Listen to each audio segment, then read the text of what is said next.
Hugo, l'ennemi acharné de Napoléon III, Hugo, véritable légende des lettres et, si j'ose le jeu de mots, déjà légende du siècle.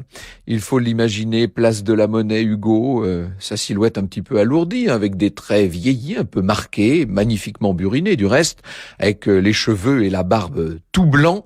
Il est midi, il se prépare pour le départ, pour rentrer en France, pour rentrer chez lui. Et là, il y a un Français, un inconnu, qui l'interpelle. « Monsieur, lui dit-il, on me dit que vous êtes Victor Hugo. »« Oui. » « Soyez assez bon pour m'éclairer, je voudrais savoir s'il est prudent d'aller à Paris en ce moment. » Et Hugo lui dit, avec un peu de solennité, ça ne fait pas de mal, « C'est très imprudent, monsieur, mais il faut y aller. » 2h30 plus tard, l'écrivain est dans le train, il a autour de lui ses proches et déjà défile la campagne, d'abord la campagne belge et puis la campagne française.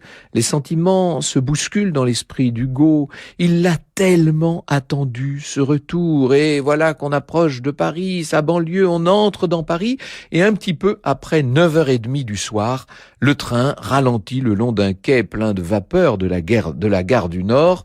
Vous la voyez, cette vapeur partout, vous entendez le son aigu du freinage et puis l'arrêt complet du train. Les badauds sont là, ils sont venus innombrables, ils se sont massés partout dans la gare du Nord.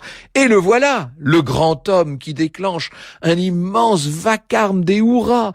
Dans Chose vue, Victor Hugo raconte: accueil indescriptible. J'ai parlé 4 fois, 1 fois du balcon d'un café, 3 fois de ma calèche. En me séparant de cette foule toujours grossie, j'ai dit au peuple: vous me payez en 1 heure 20 ans d'exil. On chantait la Marseillaise et le chant du départ. On criait vive Victor Hugo. À chaque instant, on entendait dans la foule les vers extraits des châtiments.